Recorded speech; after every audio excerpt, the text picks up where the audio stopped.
ರಸಗೊಬ್ಬರ, ಬಿತ್ತನೆ, ಕಬ್ಬು, ಅಳಿಲಿನ ಕೂಲಿ, ಉಳುಮೆ ವೆಚ್ಚ ಸೇರಿದಂತೆ ಕಬ್ಬು ಬೆಳೆಯಲು ದುಬಾರು ಖರ್ಚಾಗ್ತಿದೆ. ಗುಜರಾತ್ನಲ್ಲಿ ಟನ್ ಕಬ್ಬಿಗೆ 4,400 ರೂಪಾಯಿ, ಪಂಜಾಬ್ನಲ್ಲಿ 3,800 ರೂಪಾಯಿ, ಉತ್ತರ ಪ್ರದೇಶದಲ್ಲಿ 500 ರೂಪಾಯಿ ಸೇರಿದಂತೆ ಹೆಚ್ಚಾಗಿ ನೀಡುತ್ತಿವೆ. ಹಾಗಾಗಿ ರಾಜ್ಯ ಸರ್ಕಾರ ಮಧ್ಯಪ್ರದೇಶ ಮಾಡಬೇಕು. ಸುಪ್ರೀಂ ಕೋರ್ಟಿನ 5 ನ್ಯಾಯಾಧೀಶರ ಪೀಠದ ಆದೇಶದಂತೆ SAP ನಿಗದಿಪಡಿಸಲು ಅವಕಾಶ ನೀಡಿದೆ. ಅದನ್ನು ಬಳಸಿಕೊಂಡು ರಾಜ್ಯ ಸರ್ಕಾರ ಟನ್ ಕಬ್ಬಿಗೆ 3,500 ರೂಪಾಯಿಯನ್ನು ನೀಡಬೇಕು ಎಂದು ಆಗ್ರಹಿಸಿ ಚಿಂಚೋಳಿಯಲ್ಲಿ ರೈತ ಮುಖಂಡರು ಕೂಡ ಪ್ರತಿಭಟನೆಯನ್ನ ಆಡಳಿತದ ಸೌಧದ ಎದುರು ಪ್ರತಿಭಟನೆ ಮಾಡಿದ್ದಾರೆ.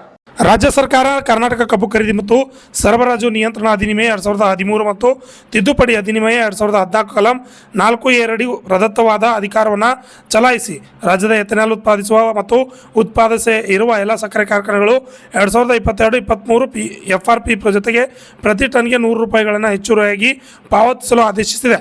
ಅದರಂತೆ ಚಾಮುಂಡೇಶ್ವರಿ ಸಕ್ಕರೆ ಕಂಪನಿಯು ರೈತರಿಗೆ ಸುಮಾರು 10.5 ಕೋಟಿ ರೂಪಾಯಿ ಹಣವನ್ನು ನೀಡಬೇಕಾಗಿದೆ. ಕಬ್ಬು ಸರಬರಾಜು ಮಾಡಿ 2-3 ತಿಂಗಳಾದರೂ ಹಣ ನೀಡದೆ ವಿಳಂಬ ಮಾಡಿರುವ ಉದಾಹರಣೆಗಳಿವೆ. ಹಾಗಾಗಿ ಕಬ್ಬು ಸರಬರಾಜು ಮಾಡಿದ 14 ದಿನಗಳೊಳಗೆ ಹಣ ಪಾವತಿ ಮಾಡಲು ಕ್ರಮ ಕೈಗೊಳ್ಳಬೇಕು. ಅಲ್ಲದೆ ಈ ರೀತಿ ವಿಳಂಬ ಮಾಡುತ್ತಿರುವ ಕಾರ್ಖಾನೆ ಆಡಳಿತ ಮಂಡಳಿ ಮೇಲೆ ಕಾನೂನು ಕ್ರಮ ಜರುಗಿಸದೆ ಹಿಂದೆ ವಿಳಂಬವಾದ ಪಾವತಿ ನಿಯಮ ಪ್ರಕಾರ ಶೇಕಡಾ 16% ಬಡ್ಡಿಯನ್ನು ರೈತರಿಗೆ ನೀಡಬೇಕು. ತೂಕದಲ್ಲಿ ಮತ್ತು ಸಕ್ಕರೆ ಇಳುವರಿಯಲ್ಲಿ ನ್ಯಾಯಸಮ್ಮತ ರೀಡಿಂಗ್ ಕಂಡುಬರುತ್ತಿಲ್ಲ ಎಂಬ ಗುಮಾನಿ ಇದೆ. ಹಾಗಾಗಿ ತಜ್ಞರ ತಂಡ ರಚಿಸಬೇಕೆಂದು ಇವರ ಬೇಡಿಕೆಗಳನ್ನು ಈಡೇರಿಸಬೇಕೆಂದು ಆಗ್ರಹಿಸಿ ಚಿಂಚೋಳಿಯಲ್ಲಿ ಪ್ರತಿಭಟನೆಯನ್ನು ಮಾಡಲಾಗಿದೆ. ಲಿಂಗರಾಜ ಸ್ವಾಮಿ, RJ32 ಕನ್ನಡ ನ್ಯೂಸ್, ಚಿಂಚೋಳಿ.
ಕಬ್ಬಿನ ಬೆಲೆ ನಿಗದಿ ಪ್ರತಿ ಟನ್ನಿಗೆ ಮಾಡಬೇಕಂತ ಸರ್ಕಾರದ ಹೋರಾಟಕ್ಕೆ ಕುಂತ್ಕೊಂಡಿದ್ದಾರೆ.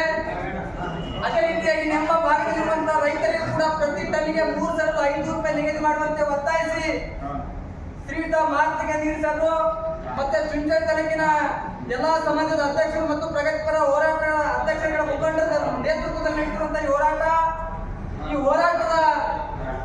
ಹೋರಾಟದಲ್ಲಿ ಪಾಲ್ಗೊಂಡಿರುವಂತಹ ತಾವೆಲ್ಲರೂ ಕ್ರಾಂತಿಕಾರಿ ಸ್ವಾಗತ ಕೋರ್ತಾ. ಅದೇ ರೀತಿಯಾಗಿ ಪತ್ರಿಕೆ ಮತ್ತು ಮಾಧ್ಯಮ ಮಿತ್ರರು ಕೂಡ ಸ್ವಾಗತ ಕೋರ್ಕೊಂಡು ವಿಶೇಷವಾಗಿ ಈ ಹೋರಾಟದಲ್ಲಿ ಪಾಲ್ಗೊಂಡಿರುವಂತಹ ಈ ಹೋರಾಟದ ಸಭೆಯನ್ನು ಉದ್ದೇಶಿಸಿ ಈ ಹೋರಾಟದ ಸಭೆಯನ್ನು ಉದ್ದೇಶಿಸಿ ಹಿರಿಯರು ಆತ್ಮೀಯರಾಗಿರುವಂತಹ ಶ್ರೀಯುತ ರೆಡ್ಡಿ ಸಾಹೇಬ್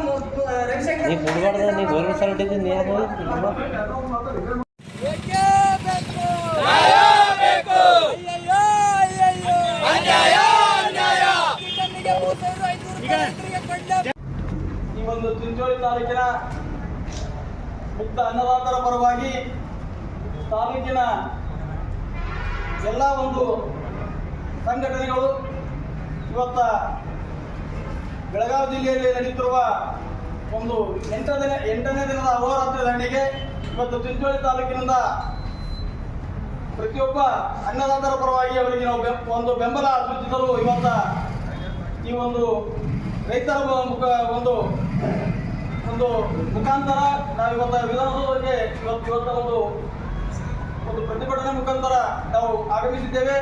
ಇವತ್ತಿನ ರಾಜ್ಯ ಸರ್ಕಾರ ಇವತ್ತ ರೈತರು ಮುಖ್ಯ ರಸ್ತೆಯಲ್ಲಿ ಅಹೋರಾತ್ರಿ ಧರಣಿ ಮಾಡ್ತಾ ಇದ್ದರೂ ಕೂಡ ಇವತ್ತು ಯಾವುದೋ ಒಬ್ಬ ಅಧಿಕಾರಿ ಆಗಲಿ ಅಥವಾ ಸಂಬಂಧಪಟ್ಟ ಜಿಲ್ಲೆಯ ಉಸ್ತುವಾರಿ ಅಥವಾ ರಾಜ್ಯದ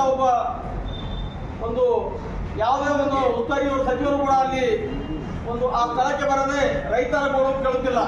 ಇವತ್ತ ರಾಜ್ಯ ಸರ್ಕಾರ ಕೇವಲ ಮತ ಪಡೆಯುವಾಗ ಎಲ್ಲಕ್ಕಿಂತ ಮುಂಚಿತವಾಗಿ ರೈತ ಈ ದೇಶದ ಬೆನ್ನೆಲುಬು. ಇವತ್ತು ಹಸಿರು ಸಾಲು ಅಂತ ಇವತ್ತು ವಿಧಾನಸಭೆದಾಗ ಅವರು ಈ ಒಂದು ಹಸಿರು ಸಾಲ ಕೊಡಿ ವಿಧಾನಸಭೆಗೆ ಮುಂದೆ ಹೋಗ್ಬಿಡ್ತಾರೆ. ಅಲ್ಲಿಂದ ಅವರು ಅಧಿಕಾರ ಸ್ವೀಕಾರ ಮಾಡಿದ ಮೇಲೆ ಇವತ್ತು ಈ ರೈತರುಗಳು ಯಾರೂ ಕೇಳಲ್ಲ. ಕೇವಲ ಇವತ್ತು ರೈತ ಇವತ್ತು ಬೆಳೆದ ಒಂದು ಬೆಂಬಲ ಬೆಲೆ, ಒಂದು ಬೆಳೆಗೆ ಬೆಂಬಲ ಬೆಲೆ ಕೊಡೋ, ಅದೇ ಇವತ್ತು ಒಂದು ಯಾವುದೋ ಒಂದು ಮಾರ್ಕೆಟ್ಗೆ ಇವತ್ತು ಒಂದು ಶಾಂಪು ಆಗಿರಬೇಕು ಅಥವಾ ಸಾಬೂನು ಆಗಿರಬೇಕು, ಅದಕ್ಕೆ ಇವತ್ತು ಬೆಲೆ ನಿಗದಿ ಮಾಡಿ ಒಂದು ಬೆಲೆ ನಿಗದಿ ಮಾಡ್ತಾರೆ. ಅದಕ್ಕೆ 5 ರೂಪಾಯಿ 10 ರೂಪಾಯಿ ಅಂತ. ಇವತ್ತು ಅದರ ಈ ರೈತ ಒಂದು ಬೆಳೆದ ಬೆಳೆಗೆ ಯಾವುದೇ ಒಂದು ಥರದ ಒಂದು ಬೆಲೆ ನಿಗದಿ ಮಾಡಲ್ಲ. ಈ ರೈತ ಬೆಳೆದ ಬೆಲೆಗೆ ಅವ್ರಿಗೆ ವೋಟ್ ಹಾಕಿದಂತ ಜನ, ಒಂದು ವಿಧಾನಸಭಾ ಕ್ಷೇತ್ರದ ಜನ, ನಾವು ಏನು ವಿಧಾನಸಭೆಗೆ ಹೋದೇವಂತಂದ್ರ ಅಲ್ಲಿ ಕಾಲಿಂದ ಜಾಗ ಸರಿ ಹೋಗಲ್ಲ. ನೀವು ಒಬ್ಬರು ಮಾತಾಡಿದ್ರ ಇಡೀ ಕ್ಷೇತ್ರದ ಜನ ಮಾತಾಡ್ದಂಗ, ನೀವು ಒಬ್ಬರು ಮಾತಾಡಿದ್ರ ಇಡೀ ಜಿಲ್ಲೆ ಜನ ಮಾತಾಡ್ದಂತ ಅನ್ಸ್ಕೊಂಡು ನಾವು ಏನೋ ದಿಲ್ಲಿ ಪಾರ್ಲಿಮೆಂಟ್ ಕಳಿಸ್ಲತ್ತೀವಿ. ನೀವು ರೈತರ ಬಗ್ಗೆ ಮಾತಾಡ್ರಿ ಅಂತಂದ್ರ ನಿಮ್ ಬಾಯಿ ಬೀಗ ಹಾಕೊಂಡು ಕೂಡ್ಲತ್ರಿ. ಇವತ್ತಿನ ದಿವಸ ರೈತರೆಲ್ಲರೂ ಎಚ್ಚರ ಆದ್ರ ಅಂತಂದ್ರ ಇವತ್ತು ನೀವು ಹುಡುಕಾಡಿದ್ರು ಸಿಗಲ್ಲ. ಅದಕ್ಕಾಗಿ ಇವತ್ತಿನ ದಿವಸ ನಾವು ಶಾಂತಿಯುತವಾಗಿ ನಮ್ಮ ತಾಲೂಕು ಆಡಳಿತದ ವತಿಯಿಂದ ನಾವು ಸರ್ಕಾರಕ್ಕ ನಾವು ಮನವಿಯನ್ನು ಕೊಡ್ಲತ್ತೀವಿ. ಈಗಾಗಲೇ ಏನು ಪೂಜಾರಿ ಸರ್ ಹೇಳಿದ್ರು, ನಾವು ಯಾವಾಗ ತಾಲೂಕು ಆಡಳಿತಕ್ಕ ನಾವು ಎಚ್ಚರಿಕೆಯನ್ನು ಕೊಟ್ಟಿವಿ. ಅವಾಗ ನಮ್ಮ ತಾಲೂಕ ಬಂದಿಟ್ಟಂತ ಇತಿಹಾಸ ನಮ್ಮ ತಾಲೂಕದಾಗ ಅದ ಸರ್. ಈಗ ಪತ್ರಿಕಾ ಮಾಧ್ಯಮದ ಅಣ್ಣತಮ್ಮದರಿಗೂ ಗೊತ್ತದ. ಅದಕ್ಕಾಗಿ ಕುಮಾರಿ ದಾನಮಳ ವಿಷಯದಲ್ಲೂ ಕೂಡ ನಾವು ಚಿಂಚೋಳಿ ತಾಲೂಕ ಬಂದಿಟ್ಟಿದ್ದೇವೆ. ಇವತ್ತ ರೈತರ ಸಲುವಾಗಿ ಕೂಡ ಚಿಂಚೋಳಿ ತಾಲೂಕ ಬಂದಿಟ್ಟಿದ್ದೇವೆ. ಅದಕ್ಕ ಇದು ಕರ್ನಾಟಕ ರಾಜ್ಯದಾದ್ಯಂತ ಈ ರೈತರು ಹೋರಾಟ ನಡೆದದ. ಇದೇ ಬೇರೆ ಏನು ಸ್ಟೇಟ್ಗಳಲ್ಲಿ, ಗುಜರಾತ್ನಾಗ ಆಗಿರ್ಬೋದು, ಉತ್ತರ ಪ್ರದೇಶದಲ್ಲಿ ಆಗಿರ್ಬೋದು, ಸುಮಾರು ರಾಜ್ಯಗಳಲ್ಲಿ ಇವತ್ತ 4,400 3,500 ಇವತ್ತ ರೇಟ್ ನಿಗದಿ ಮಾಡ್ಯಾರ. ಆದ್ರ ನಮ್ಮ ರಾಜ್ಯದಾಗ ಏನ್ ರೇಟ್ ನಿಗದಿ ಮಾಡ್ಲಕ್ಕ ಹಿಂದೇಟ್ ಹಾಕ್ಲತ್ತಾರ. ಇವತ್ತು ಕರ್ನಾಟಕ ಕಬ್ಬು ಖರೀದಿ ಮತ್ತು ಸರಬರಾಜು ನಿಯಂತ್ರಣ ಅಧಿನಿಯಮ 2013 ಪ್ರಕಾರ ಇವತ್ತ ಆ ಅಧಿಕಾರವನ್ನು ಚಲಾಯಿಸಿ ರಾಜ್ಯದಲ್ಲಿ ಕಬ್ಬು ಮತ್ತು ಇಥೆನಾಲ್ಗಳನ್ನ ಏನ್ ರೇಟ್ ಹೆಚ್ಚು ಮಾಡ್ಬೇಕಂತ ಇದ್ರೂ ಕೂಡ ಇವತ್ತು ಸರ್ಕಾರಗಳು ಮುತುವರ್ಜಿ ವಹಿಸಲಾಗ ರೈತರ ಪರವಾಗಿ. ಅದಕ್ಕೆ ನಾವು ಇವತ್ತಿನ ದಿವಸ ತಾಲೂಕು ಆಡಳಿತ ವತಿಯಿಂದ ನಾವು ಸರ್ಕಾರಕ್ಕೆ ಏನು ಮನವಿ ಪತ್ರ ಸಲ್ಲಿಸ್ತೀವಿ ಅಂತಂದ್ರ, ಏನು ಕಬ್ಬಿನ ಪ್ರತಿಯೊಂದು ಟನ್ನಿಗೆ ಸಕ್ಕರೆ ಇಳುವರಿ ಆಧಾರದಲ್ಲಿ 5,000 ರೂಪಾಯಿ ಏನು ಬೆಲೆ ನಿಗದಿ ಮಾಡಬೇಕು. ಎರಡನೇದಾಗಿ ಡಾಕ್ಟರ್ ಸ್ವಾಮಿನಾಥ್ ಆಯೋಗದ ವರದಿಯಂತೆ ಬೆಂಬಲ ಬೆಲೆ ನಿಗದಿಪಡಿಸಬೇಕು. ಮೂರನೇದಾಗಿ ರಾಜ್ಯ ಸರ್ಕಾರದ ಆದೇಶದಂತೆ 2022-23ರಲ್ಲಿ ಸರಬರಾಜು ಮಾಡಿದ ಟನ್ ಕಬ್ಬಿಗೆ ಹೆಚ್ಚುವರಿಯಾಗಿ 100 ರೂಪಾಯಿಗಳ ಬಾಕಿ ಇರುವ ಸುಮಾರು 1 ಕೋಟಿಯಷ್ಟು ಹಣವನ್ನ ರೈತರಿಗೆ ತಕ್ಷಣ ನೀಡಬೇಕು. ನಾಲ್ಕನೇದಾಗಿ ಕಬ್ಬು ಸರಬರಾಜು ಮಾಡಿದ 14 ದಿನಗಳ ಒಳಗಾಗಿ ಹಣ ಪಾವತಿ ಮಾಡಬೇಕು. ಐದನೇದಾಗಿ 12 ತಿಂಗಳ ಒಳಗೆ ಕಬ್ಬು ಕಟಾವು ಮಾಡಬೇಕು. ಆರನೇದಾಗಿ ಕಬ್ಬಿನ ಉಪ ಉತ್ಪನ್ನಗಳಾದ ಮೊಲಾಸಸ್, ಕಾಕಂಬಿ, ಎಥೆನಾಲ್, ಡಿಸ್ಟಲ್ರೀಸ್, ಸಹವಿದ್ಯುತ್, ಬಯೋಕಾಂಪೋಸ್ಟ್, ಪಶು ಆಹಾರ, ಬಗಾಸ್ ಇತರ ಉತ್ಪನ್ನಗಳ ಲಾಭಾಂಶದಲ್ಲಿ ರೈತರಿಗೆ ಪಾಲು ನೀಡಬೇಕು. ಏಳನೇದಾಗಿ ಕಟಾವು ಮತ್ತು ಸಾಗಾಣಿಕೆ ವೆಚ್ಚಕ್ಕೆ ಸಂಬಂಧಪಟ್ಟಂತೆ ಕಾರ್ಖಾನೆ ಮತ್ತು ಕಬ್ಬು ಬೆಳೆಗಾರರ ನಡುವೆ ದ್ವಿಪಕ್ಷೀಯ ಒಪ್ಪಂದ ಮಾಡಿಕೊಳ್ಳಬೇಕು, ಸಮಿತಿ ರಚಿಸಬೇಕು ಮತ್ತು ಸರ್ಕಾರದ ಮಾರ್ಗಸೂಚಿ ಅನುಸರಿಸಬೇಕು.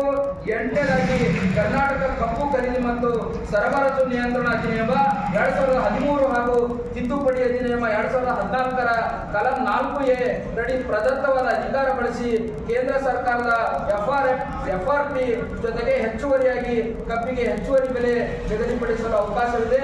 ಹಾಗಾಗಿ ಟನ್ನಿಗೆ 5,000 ರೂಪಾಯಿಗಳ ಬೆಲೆ ನಿಗದಿಪಡಿಸಿ, ಇಲ್ಲವೇ ತಮಿಳುನಾಡು ಮಾದರಿಯಲ್ಲಿ ರಾಜ್ಯ ಸರ್ಕಾರ ಟನ್ನಿಗೆ 500 ರೂಪಾಯಿ ಪ್ರೋತ್ಸಾಹಧನ ನೀಡಬೇಕು.